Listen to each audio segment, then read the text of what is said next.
विनय express YouTube channel पर आप सभी दर्शकों का एक बार फिर से मैं विनय हार्दिक स्वागत करता हूं। आज हमारे साथ खास मेहमान जुड़े हैं भारतीय प्रशासनिक सेवा के वरिष्ठ अधिकारी श्री नवीन जैन सर। भारतीय प्रशासनिक सेवा के वरिष्ठ अधिकारी एवं शासन सचिव पंचायती राज विभाग राजस्थान सरकार श्री नवीन जैन अद्भुत प्रतिभा के धनी हैं। आप द्वारा प्रदेश के विभिन्न विभागों में दी गई सेवाओं के दौरान राजस्थान में लिंगानुपात के आंकड़ों में रिकॉर्ड सुधार हुआ है। प्रदेश के लाखों छोटे बच्चों तक गुड टच बैड टच की जानकारी आपके स्पर्श के तहत पहुंची है, जो भी एक विश्व रिकॉर्ड बना है। आपके प्रयासों से उपभोक्ताओं में अपने अधिकारों के प्रति जागरूकता बढ़ी है, बाल श्रम में कमी आई है, राजस्थान रोडवेज की दशा एवं दिशा में भी काफी सुधार हुआ है। आपने राजकार्य के कर्तव्य के निर्वहन के साथ साथ सामाजिक जिम्मेदारी का भी बखूबी निर्वहन किया है। राजस्थान की जनता के सर्वांगीण विकास के लिए आपका विशेष योगदान रहा है, एक बहुत ही अतुल्य कार्य रहा है। यही कारण है कि आपकी सेवाएं प्रदेश के लिए किसी उपहार से कम नहीं है। आपका बहुत बहुत स्वागत है सर। आप बताएं सर कि सामाजिक सरोकार के अंदर आपकी विशेष भूमिका रहती है, चाहे आप किसी भी अपने सरकारी पद पे रहें, उसके साथ साथ आप कोई ना कोई सामाजिक उसमें जुड़ाव जोड़ देते हैं। ये विचार कैसे आएगा? देखिए, वैसे तो जो हमारी भारतीय प्रशासनिक सेवा है उसमें जो विभिन्न प्रकार के पदों पर हम काम करते हैं, चाहे फील्ड में कलेक्टर के तौर पे काम करें या कमिश्नर सेक्रेटरी के रूप में काम करें, सभी में सामाजिक सरोकारों से हम लोग जुड़े रहते हैं। शिक्षा, स्वास्थ्य, कॉलेज शिक्षा, लेबर, पंचायती राज, इन सब का कहीं ना कहीं बहुत बड़ा एक सामाजिक क्षेत्र में रोल रहता है। लेकिन उसके बावजूद हमारे अनेक प्रकार की इस प्रकार की समस्याएं हम लोग देखते हैं, जिसमें लगता है कि हम एक नागरिक के तौर पर, एक जागरूक नागरिक के तौर पर और एक एनजीओ मोड, जरूरी नहीं कि एनजीओ बनाकर ही काम किया जाए, लेकिन एनजीओ जिस प्रकार से काम करती है, अगर उस प्रकार से सैटरडे के दिन जब आपकी छुट्टी होती है, आप बहुत तरह के सामाजिक सरोकार के कार्य कर सकते हैं।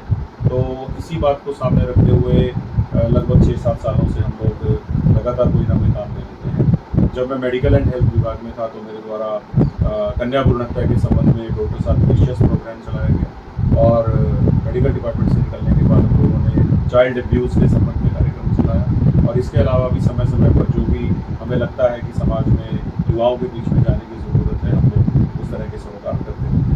और पब्लिक का जुड़ाव भी आपके इन सरोकार में बहुत अच्छा रहता है।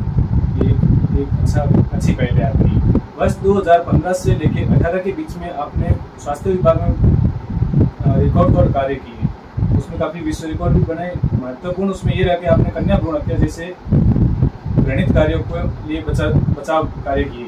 इसमें कन्या भ्रूण हत्या में आप द्वारा किए गए कार्यों के बारे में थोड़ा बताएं।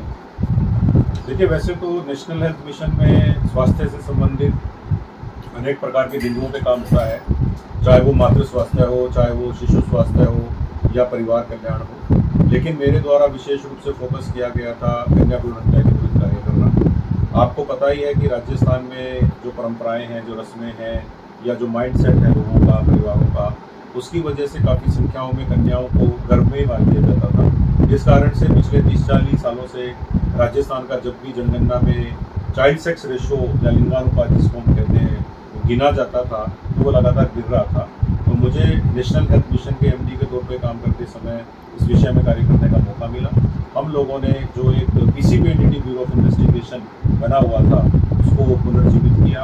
हमें सभी प्रकार के रिसोर्सेज प्रोवाइड कराए गए, हमारी अच्छी टीम बन गई, और जिलों में भी जो हमारी पीसीपीएनडीटी की टीम थी, हमारी एनएचएम की टीम थी, सभी युवाओं ने, सभी युवा टीम ने बहुत अच्छा कार्य किया। और हमने 110 डिकॉय ऑपरेशन करते हुए 300 से ज़्यादा गलत लोगों को जेल के पीछे पहुंचाया, सुनिश्चित किया कि वो लंबे समय तक जेल में रहे और उनको कड़ी सजा मिले। इन सब कार्यों को करने से एक टेरर का एनवायरनमेंट इन लोगों के दिलों में बना, जो कि 30 से 40-50 हज़ार रुपये लेकर न केवल कन्या भ्रूण हत्या में इन्वॉल्व रहते थे, बल्कि समाज में ये मैसेज भी जाता था कि बहुत आसान है, अगर कोई भी चाहे तो बड़े आराम से लिंग परीक्षण करा सकता है शिशु का, और बाद में उसका अबॉर्शन भी किया जा सकता है।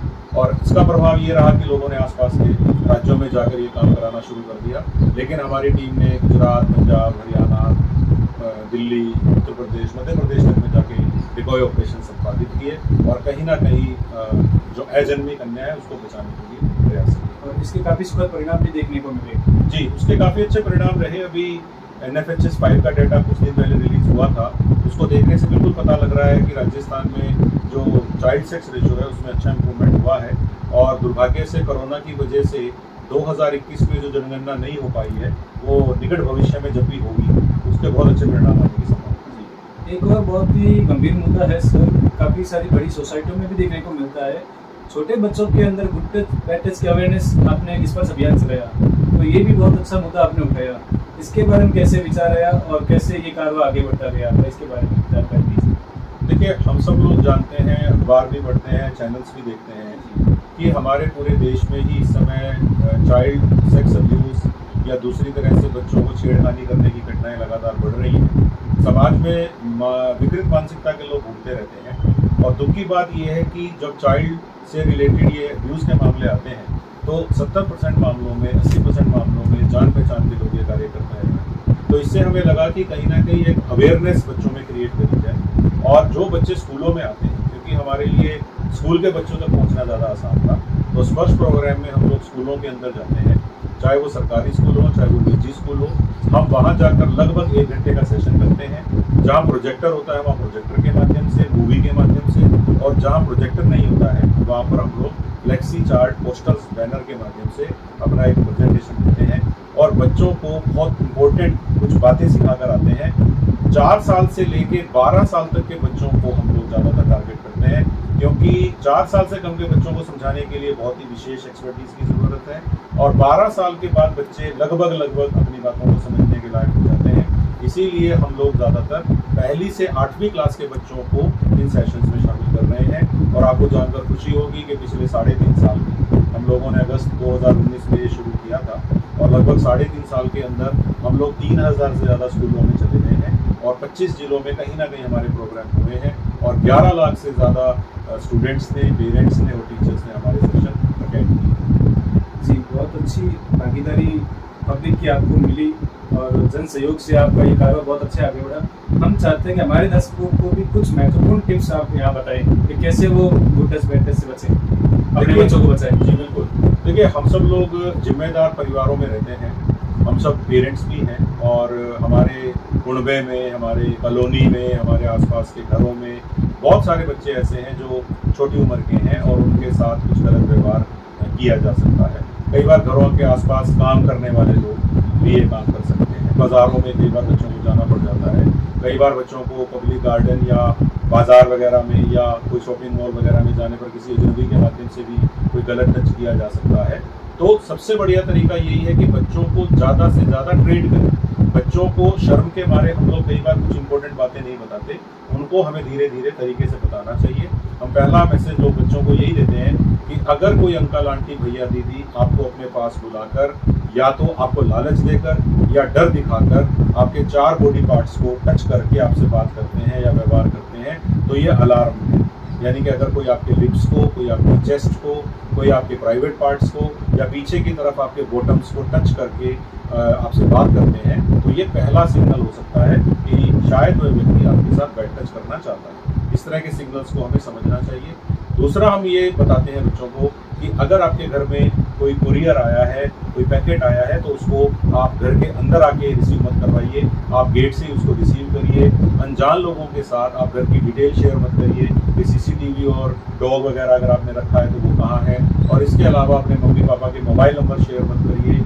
इसके अलावा डिजिटल बैड टच भी हम बताते हैं कि कोई अगर आपको अपने पास बुलाकर अपने लैपटॉप पर, अपने कंप्यूटर पर, अपने मोबाइल पर गलत मूवी या क्लिप या जोक या कोई पिक्चर दिखाता है तो ये भी बैड टच की श्रेणी में ही माना गया है देश के कानून के द्वारा।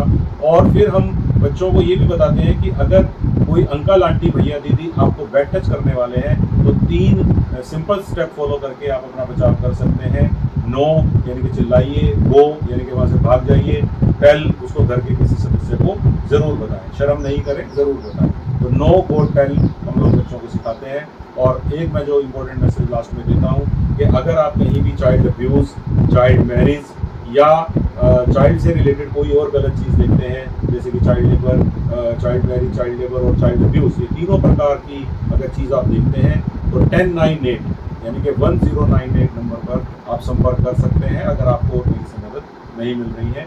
ये 3-4 मैसेज मैं समझता हूँ कि हर परिवार को, हर पेरेंट्स को अपने बच्चों को देना शुरू करना चाहिए। बहुत ही उम्दा जानकारी आपने प्रदान की। और अभी हाल ही में कोई विश्व रिकॉर्ड बना है आपकी इस ट्रेनिंग को लेकर के, उसके बारे में? देखिए, दौसा जिले में जो जिला कलेक्टर महोदय हैं, उन्होंने इसको एक मिशन के रूप में लिया। उन्होंने ये डिसाइड किया कि वो एक ही दिन अपने जिले के सारे स्कूलों में एक साथ गुड टच बैड टच की नॉलेज के सेशन करना चाहते हैं। हमारी स्पर्श की टीम ने उनको इसमें ये मदद की कि हमने उनके टीचर्स को ट्रेन करने के लिए अपनी सेवाएं दी। उन्होंने पिछले साल एक दिन हमारी टीम को वहाँ बुलाया, सुबह से शाम तक हमारी टीम्स ने वहाँ सेशंस किए और मुझे बहुत खुशी है बताते हुए कि जिला कलेक्टर महोदय ने स्वयं पूरा दिन वो ट्रेनिंग अटेंड करी और इवन उन्होंने खुद आगे कुछ सेशंस खुद लिए हैं। उन्होंने पूरे जिले के समस्त टीचर्स को ट्रेन करके एक दिन फिक्स कर दिया और उस जुलाई के एक दिन को उन्होंने लगभग वहाँ के 2500 से ज़्यादा स्कूलों में 3.5 लाख से ज़्यादा बच्चों को एक ही दिन में ट्रेन किया, जो कि वर्ल्ड बुक ऑफ रिकॉर्ड्स में दर्ज हुआ है। तो मेरा मानना है कि कोई भी जिला कलेक्टर इस प्रकार से एंथुसियाज्म के साथ अगर काम करे तो अपने जिले को सेफ बना सकता है। जी सर, एक आप मोटिवेशनल स्पीकर के रूप में कई जगह पे अपना उद्बोधन देते हैं, तो आपको युवाओं की मुख्य समस्याओं के बारे में क्या लगता है कि भाई किशोर युवा ज़्यादातर कौन सी समस्या से जूझते हैं? जी, आप बिल्कुल सही कह रहे हैं कि जो हमारे आजकल के किशोर हैं, युवा हैं, 12 साल से लगभग मैं कहूँगा कि 25 साल के बीच में जो हमारे किशोर और युवा होते हैं, वो करियर, पारिवारिक समस्याएं या किस्मत को दोष मानने के कारण आगे नहीं बढ़ पाना, कई प्रकार की एंग्जाइटी, स्ट्रेस, डिप्रेशन में रहने लगे हैं। और ऐसे में अगर वो ड्रिंकिंग या स्मोकिंग या ड्रग्स लेना शुरू कर देते हैं तो प्रॉब्लम और भी ज़्यादा बढ़ने लगती है। आज हमारे युवाओं का जो मेंटल स्टेटस है वो आप देखते हैं कई बार बड़ा विकृत सा भी हो गया है, बड़ा दूषित सा भी हो गया है। आज कोई भी परिवार 4 युवाओं को देखता है तो उसके मन में सिक्योरिटी की भावना नहीं आती है, बल्कि असुरक्षा की भावना आती है। और आपने ये भी देखा होगा कि आजकल अखबारों में इस तरह की खबरें आती रहती हैं कि मोटरसाइकिल पर या रेलवे ट्रैक पर या कारों के साथ अंधाधुंध रेसिंग करना या रिस्क के एडवेंचर के सो कॉल्ड करना। तो ये सारी हमारी युवाओं के बीच में जो टेंडेंसी बढ़ रही है, इससे उनका मेहनत की जगह इंस्टेंट सक्सेस की तरफ ध्यान जा रहा है। सोशल मीडिया का इसमें बहुत ज़्यादा बुरा रोल मैं कहूँगा प्ले हो रहा है। सोशल मीडिया देखिए बहुत पॉजिटिव चीज़ है। हम लोग सोशल मीडिया के माध्यम से ही डॉटर आर्ट विशेष प्रोग्राम चलाते थे, आज स्पर्श प्रोग्राम में भी हम सोशल मीडिया का इस्तेमाल करते हैं।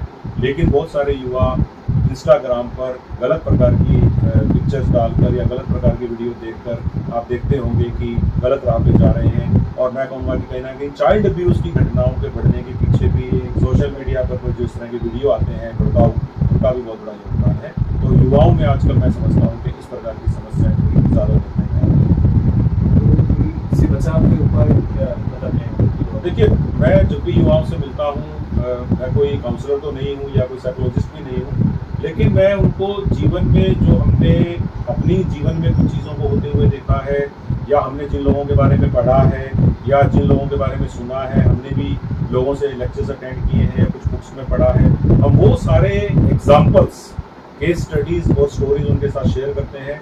और हम युवाओं को ये बताने की कोशिश करते हैं कि हिंदी मीडियम से पढ़े हुए गांव में रहने वाले बहुत ऑर्डिनरी माँ बाप के बच्चों ने भी बहुत बड़े बड़े पदों पर काम किया है, न केवल सरकारी क्षेत्र में बल्कि अमेरिका में बड़ी बड़ी कॉर्पोरेट जॉब भी आज गांव के निकले हुए बच्चे बच्चे कर रहे हैं। इसीलिए कभी ये मत सोचें कि आप राजस्थान के रूरल एरिया से संबंध रखते हैं या आप हिंदी मीडियम में राजस्थान बोर्ड के स्कूल में पढ़े हैं तो आप आगे नहीं बढ़ सकते। ये बिल्कुल गलत है। हर बच्चे ने ये प्रूव किया है कि हर प्रकार की परिस्थितियों में आगे बढ़ा जा सकता है। और जब ये कहानियाँ किससे उनको एग्जाम्पल के साथ बताए जाते हैं तो मैं देखता हूँ कि बहुत सारे युवा इससे प्रेरित भी होते हैं। और फिर हम युवाओं को ये भी बताते हैं कि बहुत अच्छे घरों के वो बच्चे जिन्होंने इन्होंने ड्रिंकिंग, स्मोकिंग, रैश ड्राइविंग ऐसी गलत चीज़ों को अपनाया, सोशल मीडिया पे छेड़खानी या ट्रोलिंग या स्टॉकिंग करना शुरू किया, किस तरह से पुलिस केस बनने के बाद उनका करियर अच्छा खासा चौपट होता है। तो ये दोनों तरह की बातें, पॉजिटिव नेगेटिव बातें बताने का इम्पैक्ट ये होता है कि बहुत सारे लोगों को उससे रास्ता मिलता है। और मैं समझता हूँ कि हर युवा को कोई ना कोई कहीं ना कहीं प्रेरणा देता ही है, कोई ना कोई कहानी उनको भी प्रेरित करती है और इससे वो अपनी ज़िंदगी को बेहतर बनाते हैं। वर्तमान में आप पंचायती राज विभाग में शासन सचिव पद पर अपना काम संभाल रहे हैं, तो आप बताएं राजस्थान सरकार की कौन सी महत्वपूर्ण योजनाएं अच्छी रही आपके कार्यकाल के दौरान या और सरकार कैसे इस विभाग में बेहतर कार्य कर रही है? पंचायती राज विभाग द्वारा बहुत ही गाँव के बेनिफिट की योजनाएं चलाई जाती हैं। रूरल डेवलपमेंट विभाग भी हमारा साथी डिपार्टमेंट है, राजीविका भी हमारा साथी डिपार्टमेंट है। और नरेगा के माध्यम से लोगों को रोजगार दिया जाता है। और स्वच्छ भारत मिशन के माध्यम से गांव के अंदर आपने देखा ही है किस प्रकार से घर घर में टॉयलेट्स बने हैं, इसके अलावा कम्युनिटी में टॉयलेट्स बने हैं। और आजकल जो सॉलिड वेस्ट मैनेजमेंट यानी कि घर घर कचरा कलेक्शन का काम लगभग 1000 गाँव में राजस्थान में शुरू हुआ है और आगे आगे हम उसको 15,000 गाँव तक ले जाना चाहते हैं कि 15,000 बड़े बड़े गाँव में भी घर घर कचरा कलेक्शन हो जैसे बड़े बड़े शहरों में होता है। इसके अलावा हमारे घरों का जो गंदा पानी है वो सड़कों पे बाहर ना जाए बल्कि वो पानी पिट्स के थ्रू जमीन के अंदर जाए, इसका भी काम स्वच्छ भारत मिशन में हो रहा है। इसके अलावा आप जानते ही हैं कि विभिन्न प्रकार के जो पानी को रिजर्व करने के या हमारे नेचुरल रिसोर्सेज को मैनेज करने के काम है वो पंचायती राज के माध्यम से हो रहे हैं। हम लोगों ने यूट्यूब चैनल बनाने का प्रयास किया है, जल्दी ही हम उसका विमोचन करेंगे और उसमें हम आम जन को पंचायती राज की विभिन्न प्रक्रियाओं और विभिन्न स्कीम से किस प्रकार जानकारी उनको देनी है वो कोशिश की जा रही है। 3 से 5 मिनट की वीडियोस के माध्यम से हम लोग भी सोशल मीडिया के माध्यम से लोगों तक पहुँचाएंगे। एक सर, यूपीएससी की तैयारी करने वाले युवाओं की संख्या दिनों दिन बढ़ती जा रही है, ऐसे युवाओं को आप क्या मैसेज देना चाहेंगे? देखिए, आप यूपीएससी की तैयारी करें, कोई भी करियर के संबंध में तैयारी करें, पीएससी की तैयारी करें, आप IAS RAS या कुछ भी तैयारी करना चाहते हैं जिससे आपका करियर बहुत अच्छी जगह जाएगा। तैयारी करने के लिए बहुत ही सिंपल सी चीज़ ये है कि हम लोग जो 10+2 के बाद 3 साल ग्रेजुएशन और 2 साल पोस्ट ग्रेजुएशन के 5 साल 3 से 5 साल मैं कहूँगा कि जो तैयारी के लिए हम लोग लगाते हैं उसमें बहुत सारे लोग ईमानदारी से काम नहीं करते हैं। प्राय BA BCom BSc करने वाले स्टूडेंट्स अपने 3 साल को कॉलेजेस के अंदर बहुत अच्छे से इस्तेमाल नहीं करते हैं और यही कारण है कि फिर उनको बाद में जयपुर जाके, अजमेर जाके, उदयपुर जाके या दिल्ली जाके ट्रेनिंग लेनी पड़ती है, कोचिंग लेनी पड़ती है, जिसमें उनका खर्चा भी होता है और जिसमें उनको काफ़ी समय भी देना पड़ता है। अगर हम अपने 3 साल ग्रेजुएशन के समय पर अपने ग्रेजुएशन के सब्जेक्ट के समय ही थोड़ी बहुत प्रिपरेशन शुरू कर दें, क्योंकि उस समय रहता है, हर बच्चा ग्रेजुएशन करते समय 3 से 4 घंटे स्पेयर कर सकता है। अगर मैं हर साल 6 महीने 3 से 4 घंटे प्रतिदिन निकाल लूँ 3 साल के लिए, तो मेरा 80% काम मैं पहले ही एडवांस में कर सकता हूँ और फिर 20% काम मैं 1 साल में करते हुए बहुत कम एज में PSC, UPSC या अन्य कोई भी स्टेट सर्विस का एग्जाम निकाल सकता हूँ। बहुत अच्छी जानकारी दी आपने युवाओं को लिए। हमारे विनय एक्सप्रेस के दर्शकों के लिए एक संदेश। देखिए, मैं तो सोशल सरोकारों के बारे में, सामाजिक सरोकारों के बारे में ही बात करूँगा कि हम में से ज़्यादातर लोग आपके बीकानेर के लोगों को बहुत फेमस है कि बहुत अच्छे सोशल काम करते ही रहते हैं, आम जन के लिए सब लोग समर्पित रहते हैं। फिर भी मेरी अपील है कि सिर्फ पैसा देने से ही सोसाइटी अच्छी नहीं हो सकती, कुछ डोनेशन कैश में देने से ही सोसाइटी अच्छी नहीं होगी। हमें आगे बढ़कर अपना समय देना पड़ेगा, क्योंकि जब तक हम लोग महीने में कुछ दिन या किसी वीकेंड में कुछ घंटे निकाल कर किसी एक समस्या के ऊपर अटैक नहीं करेंगे आम जन नागरिक लोग, तब तक उस समस्या को जड़ से मिटाना बहुत मुश्किल है या कोई अच्छे काम को आगे बढ़ाना बहुत मुश्किल है। तो आप लोग जब किसी चीज़ के लिए पैसा देते हैं, धन देते हैं या कोई वस्तुएं देते हैं, उसके साथ अपना कुछ समय भी जरूर निकालिए। मेरी आपसे यही। Thank you.